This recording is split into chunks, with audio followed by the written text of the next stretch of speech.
Welcome to Samba Samba. Enjoy the video. You begin by gathering the essentials: the current trade license, company CR, and ID for the authorized signatory. Once done, decide whether you will use the Mashreq online trade service or go to a branch. Choose branch if originals are required. Start the process by filling the bank's trade license update form and attach scanned copies or present originals. Make sure the signatory's signature matches bank records because mismatches cause delays. You're now ready to submit the initial paperwork and proceed to verification. You submit the completed form with the trade license and updated CR, and include any NOC or board resolution if ownership or signatory changed.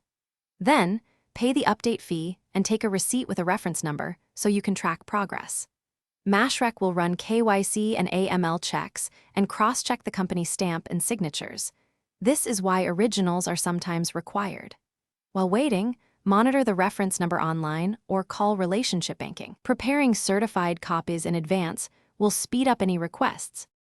You finish by collecting the updated trade license record or certified bank letter from the branch, or confirming in internet banking that the new license details are reflected. Make sure the authorized signatory list and signature cards match the updated documentation so transactions aren't blocked.